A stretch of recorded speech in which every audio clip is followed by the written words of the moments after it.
इस कलयुग में जो लोग पर्याप्त बुद्धिमान हैं वे भगवान की उनके पार्षदों सहित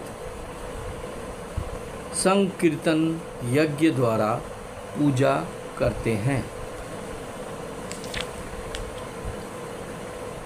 जिस प्रकार मनुष्य पुराने वस्त्रों को त्याग कर नए वस्त्र धारण करता है, उसी प्रकार आत्मा पुराने तथा व्यर्थ के शरीरों को त्याग कर नवीन भौतिक शरीर धारण करता है। अर्थात आत्मा अमर है, यह कभी न जन्म लेता है और ना ही मरता है। यह सिर्फ पुराने शरीर को त्याग कर नया शरीर में प्रवेश करता है। प्रत्येक व्यक्ति इस भौतिक शरीर रूपी रथ पर आरूढ़ है और बुद्धि उसका सारथी है। मन लगाम है तथा इंद्रियां घोड़े हैं। इस प्रकार मन तथा इंद्रियों की संगति से यह आत्मा सुख या दुख को भोगता है। संसार के सारे भौतिक कार्यकलाप प्रकृति के 3 गुणों के अधीन संपन्न होते हैं।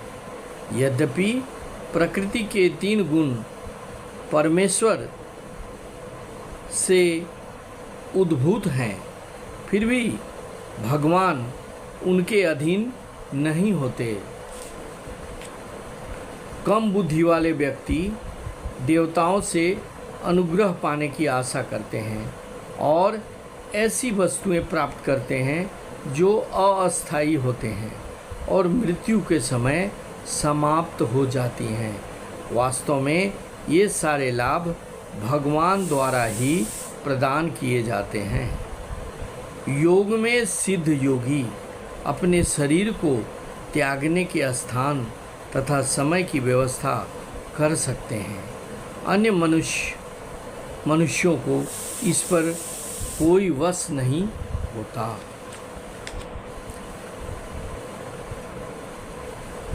भगवान कहते हैं, मैं समस्त आध्यात्मिक तथा भौतिक जगतों का कारण हूँ।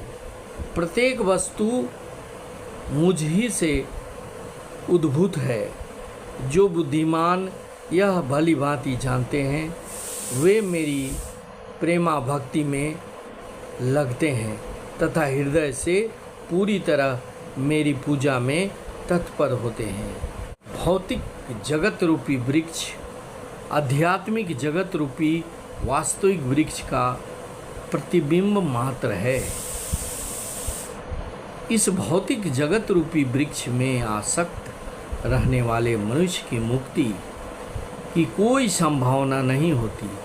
लेकिन जो मनुष्य आध्यात्मिक जगत रूपी वृक्ष को समझ लेता है, वह आत्म उन्नति कर सकता है और परम भक्ति को प्राप्त करते हुए परम मुक्ति की ओर जा सकता है।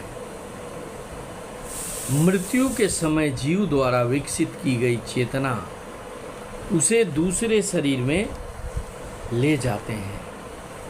यदि जीव में अपनी चेतना पशु जैसा बना रखी है तो उसे पशु का शरीर प्राप्त होना निश्चित है। भगवान प्रत्येक जीव के हृदय में आसीन हैं और स्मृति ज्ञान तथा विस्मृति उन्हीं के द्वारा होता है।